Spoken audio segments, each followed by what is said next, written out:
Okay, Wales, France in Cardiff, the final match of this weekend's Six Nations games. It was 20 points to 17 to France at half time, but it's been a blowout scoreline in the second half. It's finished 45 points to France, 24 points to Wales. Wales just collapsed in the second half, although they did start the second half as they were playing in the first half, very unstructured against a disjointed French defence and a disjointed French team. Ramos, who was a specialist fullback, can cover at fly half in small doses. I don't think he is an international fly half. This is where it caused defensive issues for France in that fly half channel, and it also impacted their attacking play. It became a bit disjointed there. Their timing was off. Although they did score tries, their timing was a bit off. They did lead at half time. The Welsh did take the lead back just after half time. And you're thinking this French side, they could be a bit mentally fragile. They could implode. They have done that in the past. They didn't. If anything, they turned the power game on in the second half and, squeezed the life out of the Welsh. They do have some great open ball play as well and some great attacking play with the backs. They finally get their attack to click. They figure out their defensive frailties. I think Sean Edwards has given them a fair spray at half time. They use their subs-bench effectively, and the Welsh did also play themselves into trouble. I mean, there was a couple of these long miss passes that actually helped the French defence drift over, shut them down. One of them then leads to a turnover, which then ultimately leads to the charge down kick by Tuafanua, which leads to a try. Now, game itself, Wales score first with a Costello penalty after just 2 minutes. Ramos responds after 6 minutes with a French penalty. And then the Rio Dyer try, and this is where Ramos, being a fullback in the fly half channel, not very competent defending in the front line, is exposed for the Dyer try. I don't know what the French fullback's doing either, but he's trying to get Ramos out of there. He's trying to go into the fly half channel midway through a multi-phase attack. Dyer just finds the gap and goes, and he is quick. That was on 9 minutes, and you're thinking the French could have some defensive issues. The game opens up. Ramos slots a penalty on 14 minutes. Then Fickou gets his try on 21 minutes. Fickou is underrated as an attacking player, I think. He's brilliant defensively. He's a brilliant organiser. He's a brilliant leader. He was the senior outside back alongside Penaud, because the average age of the French backline was barely over 21. So Fickou and Penaud have really raised their game. It's a brilliant try. They work out the defensive mismatches. And he scores in the corner. Ramos converts that. Thomas Williams' try on 25 minutes is almost a carbon copy of the Rio Dyer try. Again, Ramos being exposed defensively in that fly half channel. The communication isn't quite there. And again, another break through the middle that shouldn't happen. Does happen because, again, the fullback is out of position. Costello converts that. Le Garrec, who has had a fantastic game, that's a sniping try from a scrum half, because the French get down the other end, have a few phases, and he snipes that around the ruck. That's a very well taken try on 29 minutes, and that is the end of the scoring in a very topsy-turvy, unstructured first half, which was actually suiting Wales because they were figuring out, let's target Ramos. There were not a lot of scrums, not a lot of penalties. The ball was in play a lot. There was a fair few turnovers. The ball was in play a lot. Very unstructured, and it was suiting this inexperienced Welsh side that down on power, let's say, because the French pack is so, it was nearly a metric ton. We're just shy of 1,000 kilos of French power in that forward pack. So the Welsh wanted the game loose. They wanted it unstructured to tire out that rather sizable French pack.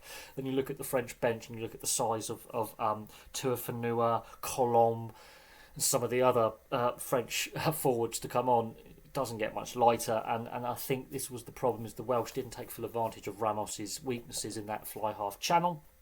However, so it's 20 points to 17 at half time. Neither side's fully in control. Roberts, outside centre, scores his try in 43 minutes. He battled through with an ankle injury for the entire time he was on the field. And you're thinking, okay, the Welsh have started quickly. They like scoring a lot of points in the second half of games. They've shown that in the tournament so far. Costello converted that. And then Wales didn't enter the French 22 again for many, many, many many minutes. In fact, most of the second half was in their 22, and this is where the French power finally gets put on. They're given a structured platform. They basically beat the crap out of Wales physically. It's the best way I can describe it. They smash them physically. They win that scrum battle completely. They get multiple penalties off the scrum. They do butcher the Aldrich try. He dropped the ball. That was on 56 minutes. But basically, every time the Welsh clear it, they're back defending again. Ramos gets another penalty on 60 minutes. And finally, Colom's try, which is what Aldrich should have scored really about 10 minutes earlier. He gets his try on 65 minutes. It's just brute force at this point. Ramos converts that. The backs do have some nice interplay. They're finally getting their attack to click. They were misfiring for most of the game, getting their timing a little bit wrong. And again, that's when you don't have a out-and-out fly half. Playing at fly half, you have a fullback playing in there. It can impact the combinations. But the Tuafonua try basically comes from a few phases before where, for whatever reason, the Welsh are trying to still play this unstructured, expansive game when it's not on. And they had 4 men against maybe 2 or 3. They try this ridiculous 4-man miss pass.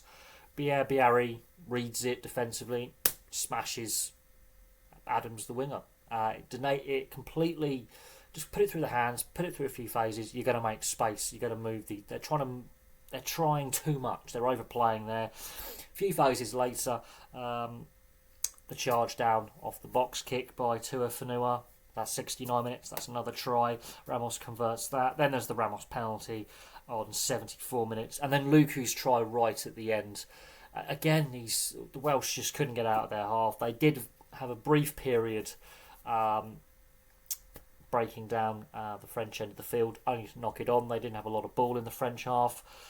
Basically from 50, I would say 45, 50 minutes right until full time, it was all France sucking the life out of the Welsh. The Welsh had to do a lot of defending. The penalty count went through the roof, giving away a lot of penalties, offsides, tackling players without the ball, scrum penalties. Luku's try, that's first phase. And Penaud in the second half has come to life with his ball carries, off line-outs, off scrums, off set plays, in the loose as well. He's been very, very effective. Luku has been criticised as a starting scrum half, with being a bit slower than Dupont and a bit more structured than Dupont.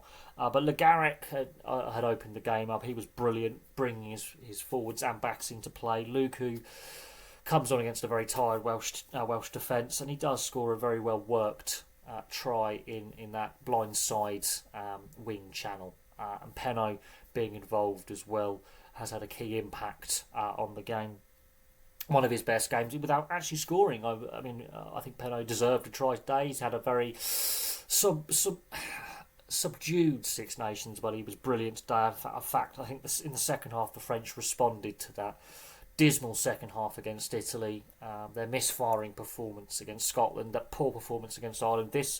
That 30 minutes in the second half was the best the French have played in the Six Nations so far. But I do think they need to find a fly half, call up a fly half. There are a few other fly halves who play within this current French setup. Under Fabien Galtier, Ramos cannot stay at fly half for the game against England. That will be disastrous, I think. Wales, they are staring a wooden spoon in the face. They don't even get a try bonus point. They don't get a losing bonus point. Italy are resurgent with the draw against France, the victory against Scotland. Italy are very confident next week. France, defensively, they were a little bit all over the place in the first half. Again, is that down to Ramos being put in that fly half as an emergency? Is that down to the inexperience of their outside backs? Probably a bit of both. Some disrupted combinations. They don't look as threatening without Dupont at scrum half in the side. So they're missing Dupont. That is clear. But they need to sort out that fly half issue, because I can't see Ramos starting there next week if they have an option to bring a fly half in. So we'll see what happens there. But for me, for now, thank you very much for watching. Place your thoughts on the game below, and I'll have some more content for you guys very, very soon.